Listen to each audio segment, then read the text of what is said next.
Bienvenidos al Oráculo del Pensamiento y la Expresión, horizonte donde lo arcaico y lo rupestre encuentran fusión. Si está en ti, no dejes de suscribirte.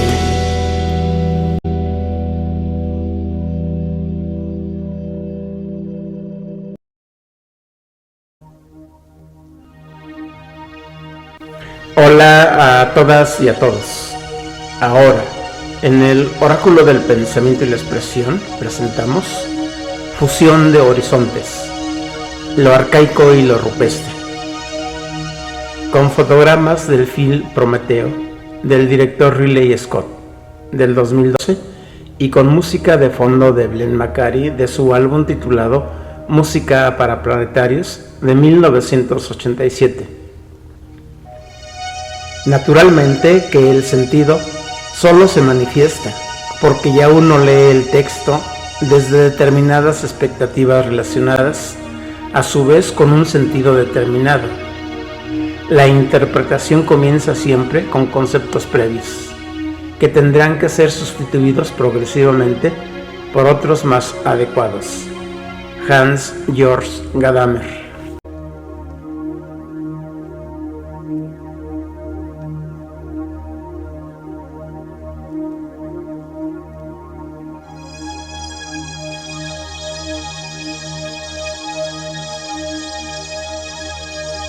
No hay fusión de horizontes al margen de la comprensión. La comprensión es un acto vitalmente humano, a partir de una específica experiencia en el mundo con la que se interactúa o dialoga con los otros y sus obras, tanto en el presente como en el pasado.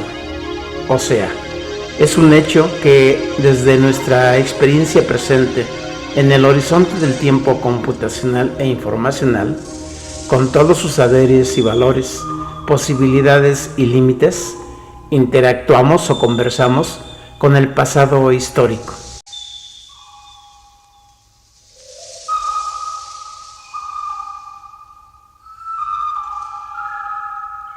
Comprendemos e interpretamos las expresiones de la historia misma, debido a que damos por hecho que en nuestra sensibilidad, que es la unidad de sentir, pensar, expresar y construir, contamos con una estructura que nos permite captar lo esencial de la realidad histórica, razón por la cual podemos efectuar fusiones de horizontes culturales.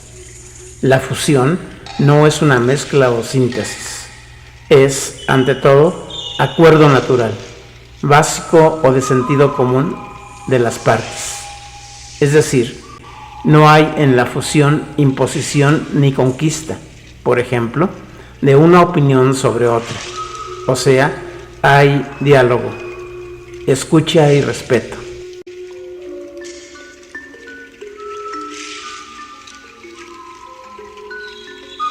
La comprensión, sobre todo la interpretación, no están exentas de la subjetividad. Es decir, todo acto interpretativo y explicativo siempre se realiza desde la propia estructura de la subjetividad, la histórica y las vivencias personales. Se sigue de esto que, por ejemplo, poner a dialogar a los poetas arcaicos con los poetas rupestres es un ejercicio por hallar lo fundamental de cada horizonte cultural, entendiendo que tal emprendimiento lo realizamos desde nuestro general, pero también común y particular horizonte de mundo, ahora mediatizado por tecnologías de la comunicación e información.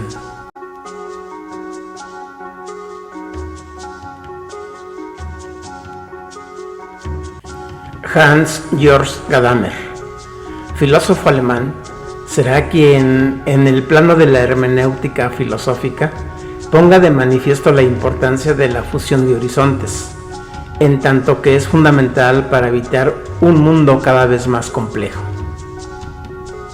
Desde luego, el presente infográfico no va sobre la obra de Gadamer, pero es ineludible su referencia, aunque sea solamente motivacional. Algún día haremos algo al respecto. Por ahora, mejor. Como dijo Jack el Destripador, vamos por partes.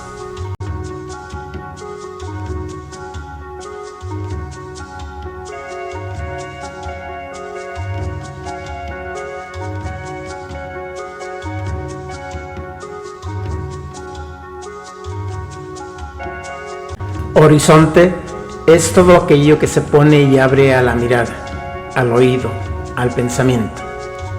Es la línea de lejanía y cercanía, o de cercanía y lejanía, que se da a la mirada que percibe el aparecer y desaparecer del mundo. El horizonte es un telón que anuncia lo que hay y es, muestra y a la vez oculta. Es la superficie que une a la opinión con lo esencial.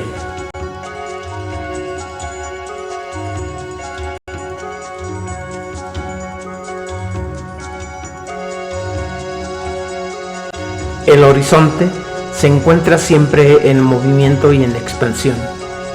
A medida que el pensamiento se va aproximando al punto de unión, el horizonte huye, se esfuma y a veces desaparece. El horizonte es una condición natural y vocacional para la comprensión e interpretación humanas. Es semejante a lo que en la modernidad, principalmente en el terreno de las artes y la mecánica, se denominó como escena. Había un punto de fuga en la perspectiva del dibujo y arte pictórico, pero también en la representación efectuada por las elaboraciones teóricas de la ciencia y la filosofía.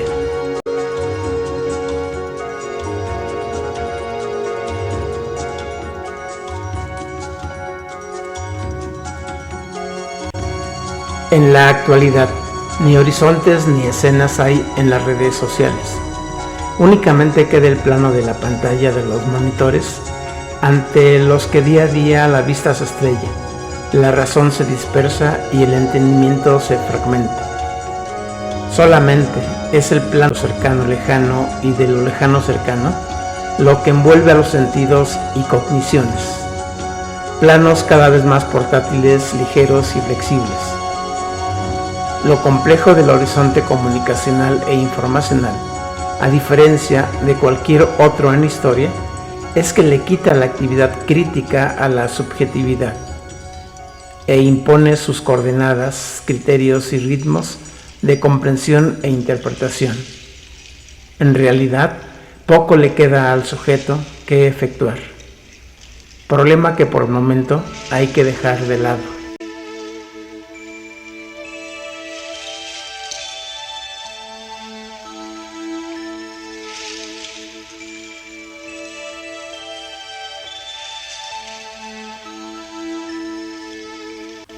Si bien es cierto, no existe una definición en estricto sentido acerca de lo que puede ser designado como pensamiento arcaico, más allá de la referencia temporal e histórica de los siglos VII al V a.C., un periodo muy largo en la historia de la sociedad griega y origen de la cultura occidental, con vida y producciones, valores y saberes propios, que va desde los escritos de Homero y Hesiodo hasta Píndaro y Baquílides, pasando por la lírica antigua, la burguesía jónica, los 7 sabios de Grecia, los primeros filósofos de la naturaleza, la tragedia y la comedia, hasta el tiempo de los sofistas. En todo esto, todavía no hay un dominio de las comprensiones racionales, en estricto sentido lógicas. Prevalece el pensar poético, en un universo extenso, amplio, denso, profundo, primigenio, original.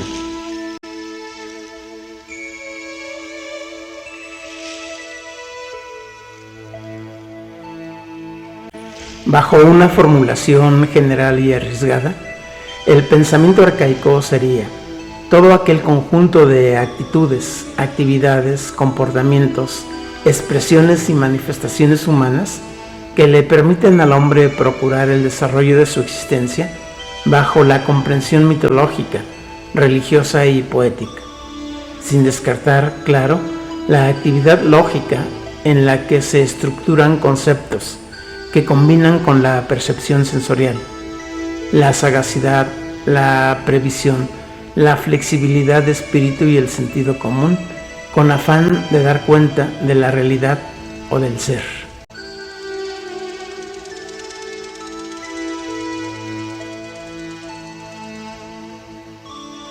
Es lo arcaico, una forma de percepción amplia y total que implica el concurso de los sentidos, la razón y la expresión, que alcanzan a poner de manifiesto la naturaleza ambigua, ambivalente, en devenir y en eterno cambio de la unidad y pluralidad de la realidad. Aquí, la verdad no podría ser más que de carácter profético, mántica, erótica y poética, que eran las cuatro formas de la verdad que habitaban en el mundo de la sabiduría, según Platón en el diálogo del Fedón. Más tarde, en el periodo clásico de la filosofía, este orden de verdad, tanto para Platón como para Aristóteles, no formarían parte del conocimiento científico, ya que es mera opinión.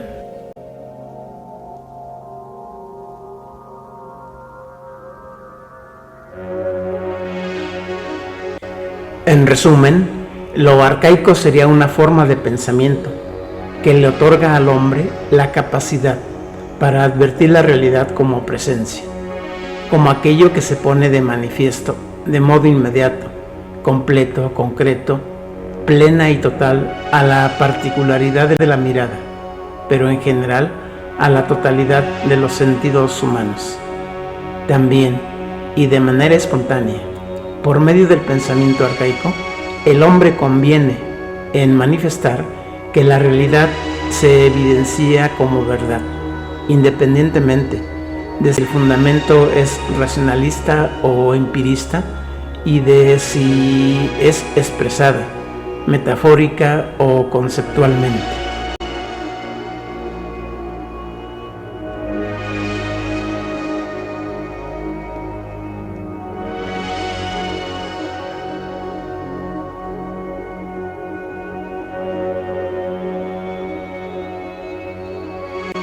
Lo rupestre se refiere a lo relativo a las rocas, derivado de la palabra latina rupes, peñasco, muro, mole rocosa e incluso desfiladero y precipicio. Su raíz proviene del verbo rumpere, quebrar, partir, hacer pedazos, hacer estallar.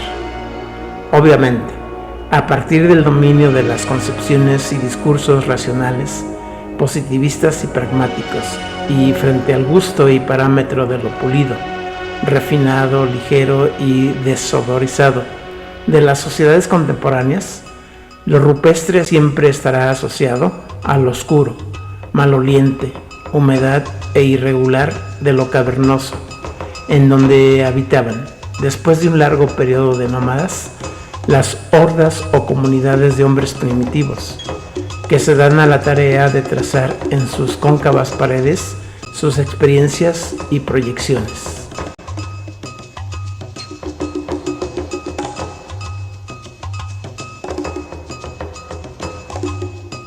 Los antropólogos, y ahora igualmente los estetas, se interrogan acerca de la relación entre la pintura y la acústica. Es sabido que el arte rupestre era parte de alguna clase de ritual, y también es sabido que todo ritual incluye cantos, o por lo menos alguna clase de producciones sonoras. Por lo tanto, es coherente la idea de una relación entre pintura y sonido.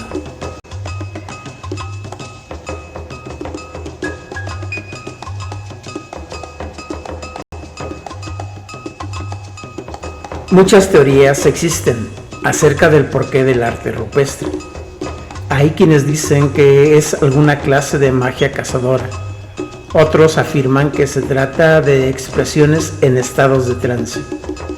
Se han encontrado huecos en las paredes, hechos exclusivamente para escalar y poder alcanzar grandes alturas, donde hay trazos que dibujan una escena o representación, colectiva o social.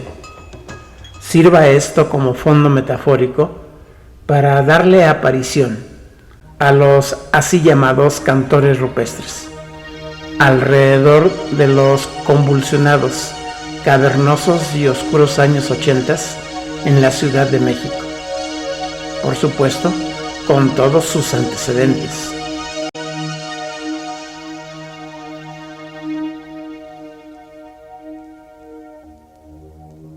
Los rupestres son esos quienes irrumpieron en la escena cultural del DF durante los primeros años de la década de 1980.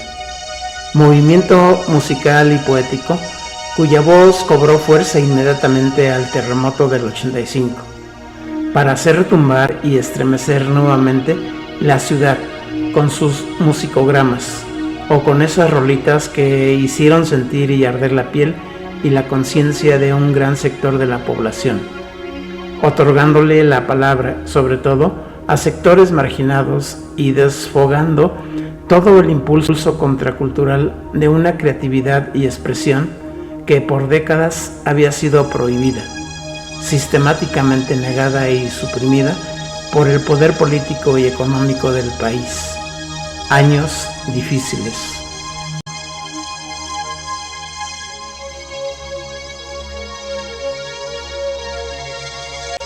Musical, estética, pero también políticamente, los rupestres, en cierto modo, con su espíritu independiente y su citadina sensibilidad veraz, van de hallazgo en hallazgo.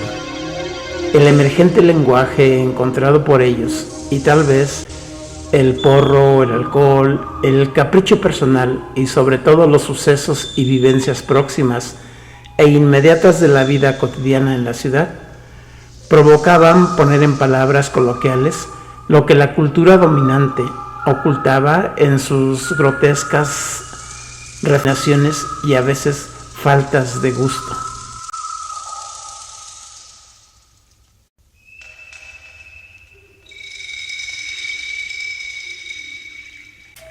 En los rupestres, la mezcla del saber callejero y popular, alburero y rocambolesco, con refinadas metáforas urbanas y sofisticado conocimiento poético, constituyen su oralidad y memoria.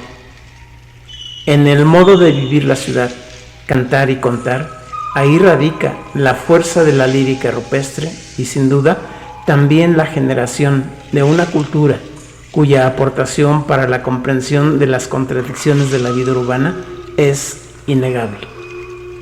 Los rupestres dieron lugar en su momento a un nuevo horizonte de comprensión e interpretación, pero también de producción. Algunos fueron conscientes de ello, varios salieron corriendo de ahí como si se avergonzaran, otros apenas les ha caído el 20. Hoy, muchos coquetean con lo rupestre sin tener claramente los alcances subversivos, transgresivos y aún revolucionarios del horizonte rupestre.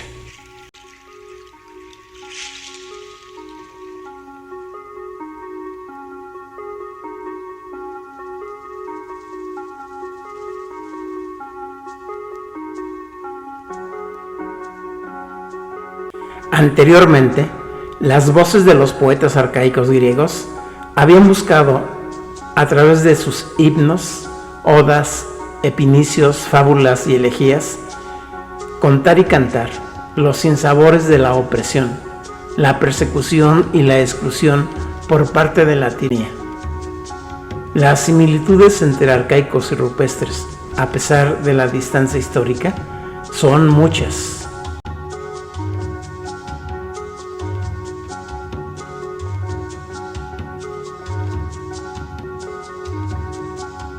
En la fusión de horizontes y generalizando, aunque más allá de los contextos materiales, esto es, económico o políticos, pueden señalarse reconocimientos espirituales, discursivos e ideológicos entre arcaicos y rupestres. Así, contrarios al orden y al poder del concepto, los poetas arcaicos y rupestres hacen uso de un lenguaje metafórico e inseparable tanto del goce vital como de la lucha por la supervivencia y por existir en la igualdad.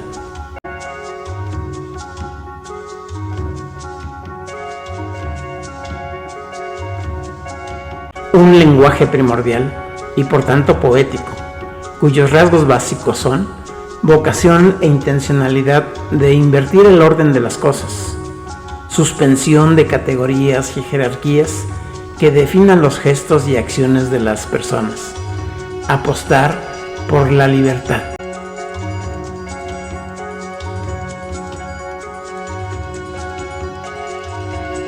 Deseo de transgredir y con ello deslocar los signos que cosifican la existencia. Subvertir los juicios y valores tradicionales por los cuales se sancionan la conducta humana en las diversas instituciones políticas. Lo arcaico y lo rupestre, desde luego, también son un humanismo.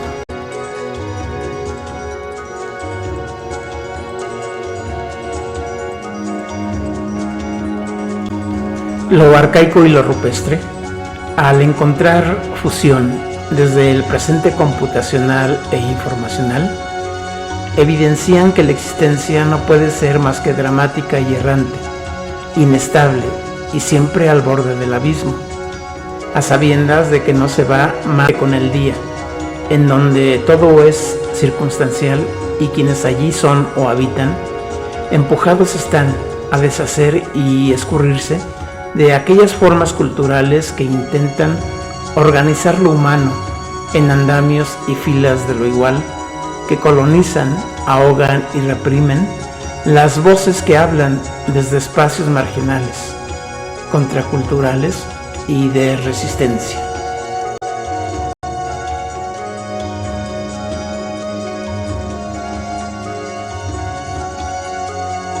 Al hallar fusión, lo arcaico y lo rupestre deja a la vista que hay en ello algo así como una sabiduría mítico-poética, pero también religiosa filosófica, que con mirada serena retorna o vuelve a la imagen total del mundo, en donde más que hallar la verdad, hay que crearla desde el ancho mar del relativismo de la opinión personal, que es también la voz de la tradición, de lo popular, del pueblo y de la historia.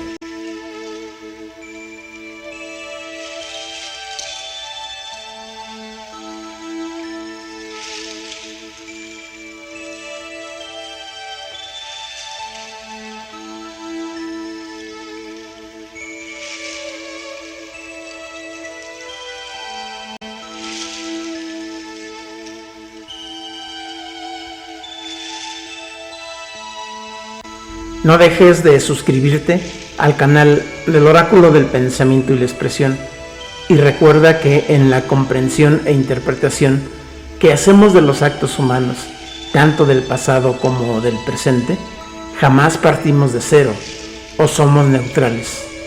Es cierto, tomamos distancia, pero siempre, como coloquialmente se dice, metemos en todo nuestra cuchara, pues en toda comprensión nos va nuestro propio ser. Lo malo es cuando queremos elevar nuestra opinión a un nivel universal. Nuestra opinión, siempre parcial y particular. La comprensión, aunque es algo que hay que aprender a percibir, también aconseja cuándo callar o guardar silencio.